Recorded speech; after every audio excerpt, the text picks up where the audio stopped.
Why, you son of a bitch! And he just burns the whole restaurant down. Subscribe to the podcast, KFC Radio on YouTube. Bang.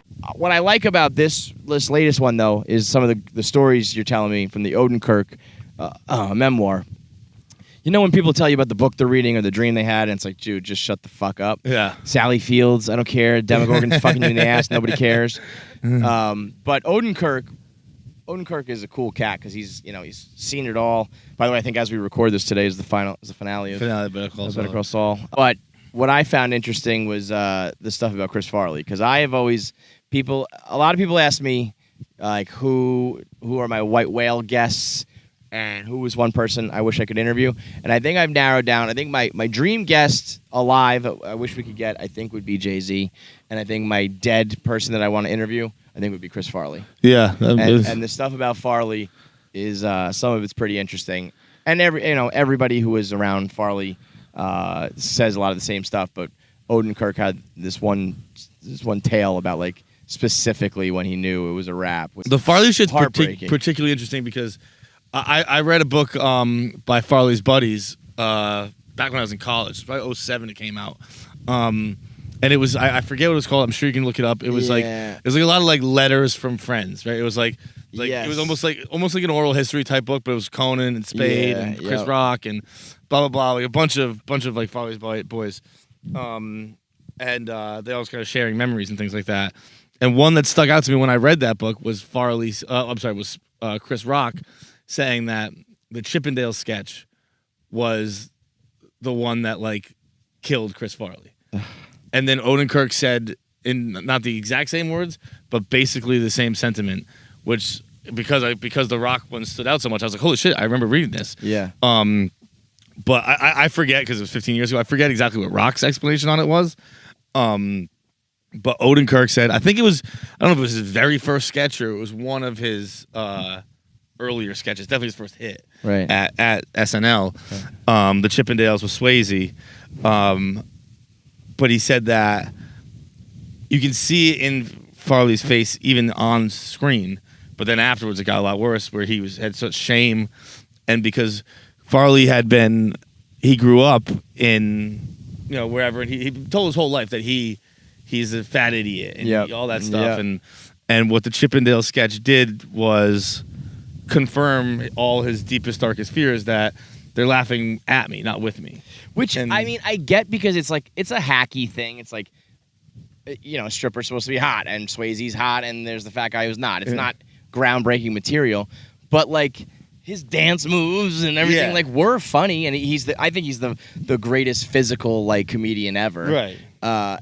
And part of that is just being like the fat guy, but also like there are fat guys who don't dance like that, who don't throw themselves to the table, who aren't like larger than life funny. So it sucks that he was like portrayed that way. I wonder what I always think about if Farley was alive today, if he would kind of be like Sandman and like be separate, or if he would be like front and center on social media, or still doing these like crazy movies, or like if he would have by now would he have pulled like a McConaughey, and if he could have become like a real actor, or if he was just a straight goofball the whole time. It's almost like no, he was destined to just do what he did and die, because like I can't even begin to think of which route he would have gone down if he stayed alive. It's almost just like no, that was fucking what was in the cards for you. But it's weird. Like everything, I haven't really read full books on it, but every behind the scenes documentary and VH1 and this and that, all were like the same thing about like he was uncomfortable with the fame and being like the funny fat guy. And because he had been that his whole life, where he was like, Odenkirk was saying like he would just do things like in the middle of conversation, he'd like belly flop onto the ground and go, "Fatty, fall down," and like because that's what he had like. That's what he thought. He would do anything for a laugh. Yeah, which is funny because that is actually. No, not to disrespect the dead in any way, but that's like the biggest loser shit in the world. Mm-hmm. The people who do that kind of stuff just for the attention. But when it was because he was so funny that people wanted him to always be funny for them, that he became the dancing monkey. Yeah. It's like, it's one thing when you're doing it because you're not funny. He's so funny that he felt that he had to always be, you know what I mean? It's like you're not funny while almost being too funny at the same time. But I wonder, would it have lasted? Would eventually it be like, how many times can Chris Farley like break the little chair and do fat guy in a little coat? Like, was it just destined to be like a good couple movies, some good skits, and then you're out of here? Or if he would have turned into like, you know, truly funny shit, or turned to drama or whatever. But it would be a bomb-ass interview in this day and age. They had the one thing I found interesting in the book was that they started Matt Foley, the motivational speaker, Van Down by the River. That was started at Second City. Really? Which shocks me that you could take it. They wrote it at Second City, performed it at Second City, and then you could just put it on SNL. Like all this like IP rules and laws and regulations. And shit. Odenkirk acknowledges and says it was standard practice to take your bits to SNL from other places. But like, I'd be like, no, that might have been their pitch. Like, come to Second City, and you know you get launched to SNL. You can have all your stuff. I mean, that to me, Matt Foley, motivational speaker, the Chris Farley show skits, and my favorite is the decaffeinated crystals. Do you know that one? With the meme, right? With like the yeah. But that whole skit, have you ever seen the full skit? No. No. First of all, yes, I absolutely have. But he's just like, what if I told you? What's the? It's like the coffee name is funny too. It's like what if I told you you're drinking like blah blah blah, the decaffeinated crystals, and he's just like, what? Yeah. Why, you son of a bitch! And he just burns the whole restaurant down and goes fucking crazy on it. Just like classic funny shit. That the like, most. Who would you say is modern day Farley? Is there like a? It's kind of fucked up because you think of fat, but like I always think of Jake Johnson as a great physical actor. Jake Johnson? Yeah. Nick. Yeah. I thought you were gonna say a fat guy. No. That's why I was like, I think he's a very funny. He's very expressive. Yeah. And I think Charlie Kelly's very expressive too. Yeah. DeVito's like he's always making the faces. Yeah. And he's getting naked. DeVito might be the answer. Yeah. That if we're doing like an overweight person.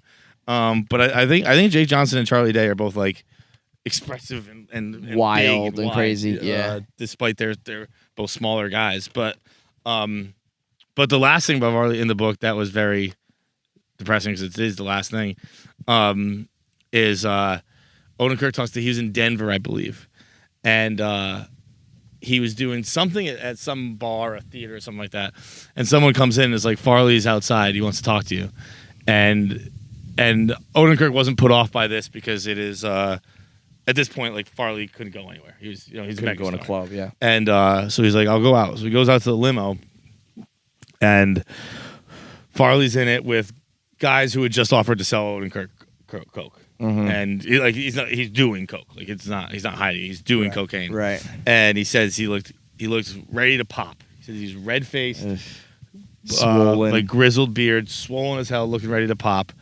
And he said that while they were talking, he got the vibe that Farley was picking up on the vibe that Odenkirk was thinking, this is the last time I'm ever going to see you. And to be like, this is, I know that you know that I know this is the last time we're going to see each other because I'm fucking dead tonight. Dude, is crazy. But it wasn't so sad. Dude, and he was like, and I get what Odenkirk was like, look, if I could go back and do it again, I don't even know that I would. Because, like, I want to grab him by the lapels. I want to drag him to fucking rehab. And I want to tell him to get his life together. And he's wasting it. And he's going to throw away something great. And he's like, but we've done it 10,000 times. Yeah. You know, like, I'm not going to tell him anything he hasn't heard. Yep. I'm not going to. You have to want to do it yourself. What can I've tried it. You know, I've done it. And he said, we just said our goodbyes. And I don't know if he says the exact week, but he says a few weeks later, I was at his funeral. Which is pretty brutal. Yeah. That is, and I love that.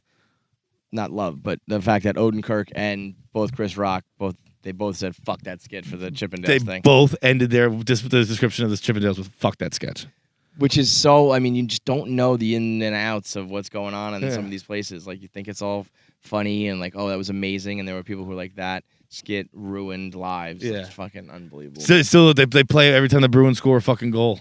Yeah. Guess what? That's going to put a damper on the Bruins goal from now on. I bet, for sure. Make sure you subscribe to KFC Radio on YouTube to get all the video content. Subscribe, comment, like, and make sure you turn on the bell notifications so you know whenever new video content drops. I want to say something, but the video has to be fast, so that's it.